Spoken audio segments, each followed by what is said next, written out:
Flyweight bout, Tatsuro Taira coming in at minus 500 against Carlos Hernandez, sitting at plus 350.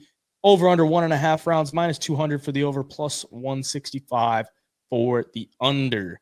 23-year-old Tatsuro Taira, still undefeated, taking on Carlos Hernandez, who had a nasty, I mean, it wasn't a knockout, but it was a technical decision his last time out against Dennis Bondar.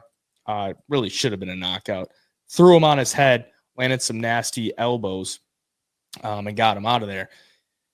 But his only loss within the last 5 years is to, or 6 years actually, is to Alan Nascimento, and who was supposed to be on this card, is super good jiu-jitsu. He's going to have to face that here against Tatsuro Taira, who was more of a grappler, a jiu-jitsu practitioner.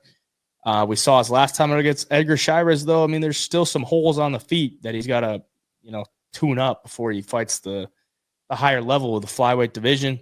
Nonetheless, he gets the dub there, still undefeated. Before that, armbar, and a decision win against Carlos Candelario. Those are his 4 UFC fights. What are you thinking on this one? Wide line, once again. Yeah, I'm just waiting for the opportunity to fade Tatsuro Taira. And I don't know if it's this fight or not. I'm still trying to decide. I'm still breaking stuff down because Tatsuro Taira is great with the grappling. And when he gets guys on the ground, he's either controlling you or he can find submissions. And, Nascimento in 2 fights ago for Hernandez was able to take him down a couple of times and find the submission in the first round. I don't know if Tatsuro Taira is on that level yet. He's very young, and that's what scares me as well here. He doesn't have the most fighting or UFC experience. He's fought in guys that I think are kind of set up to get beat by him, guys like Candelario, CJ Vergara, who gets taken down. Jesus Aguilar was maybe on paper a good fun matchup, but he's just that much better than Aguilar in the grappling department. And then Chairez, on the feet, Chairez was cracking him a little bit and had him wobbled at one time, was able to kick the legs out from under him, and also threw up a couple of submission attempts that were pretty good as well on his side there. So Taira, still definitely some holes in the game.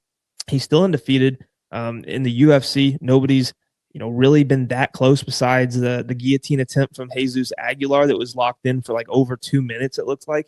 Yeah. And he stayed composed and stuff and showed good composure there. But I hate the fact that he's only like 23 years old. I hate the fact that he's going up against a guy in Carlos Hernandez who, doesn't have the best takedown defense, but he's very good in the scramble, and he's very good at getting back up to his feet, and he makes you pay for that. Like when he's fighting guys like Dennis Bondar, tried to take him down a couple of times, and he's able to get back up, and Bondar got a little bit tired, and Carlos Hernandez's boxing was just so sharp and so accurate, he was able to touch him up a little bit and finally land the takedown of his own, where he got the should have been finished that got called back. So, man, for the pick, I'm going to stick with Carlos Hernandez here for the fact that I think on the feet it's going to be a massive, massive skill gap. And I've seen Tatsuro Taira get tagged up a little bit. I think Carlos Hernandez is going to be the one to, land a little bit more than these other guys have. I like Taira. I just don't know at this age, if this win streak like this going undefeated can continue. It happens every single time, especially when you're least expecting it. And if you're going to give me this big of a price on Hernandez, I got to take a shot, even if it's just for a little bit of money here. Yeah, man, I don't know. Something's telling me Hernandez is going to spoil the party. Yeah, I've been waiting for my spot to take or fade Tatsuro Taira as well. Carlos Hernandez looks like a solid option because he's got the ability to put a pace on you with the boxing. We saw it his last time out, super crisp, landed some really nice shots, got some takedowns of his own, stuffed some takedowns. He looked really good. But then you look at the fight before that when he gets submitted by Alan Nascimento, and I just don't like it. For Tatsuro Taira, he's shown that he doesn't really need or really want to engage in the striking. He's just able to take these guys down, do his work there, and that's it. And I think in this one, if you're going to Tatsuro Taira, I feel like you got to have knockout power. You got to be able to hurt him on the feet. I don't think Carlos Hernandez has really shown that.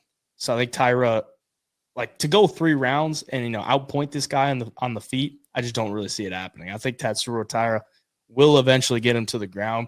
and on the ground. He's shown that he can keep guys on the ground and do work there. I mean, we saw it against Edgar Chairez. Like, he was pretty content to hold him on the ground for a while. And, he's very methodical with his ground game. He doesn't really rush anything. And I think in this one, I think Taira gets the dub. Don't love the price by any means. Eventually the fade will come, but I just don't think it's this time. Taira will be the pick for me.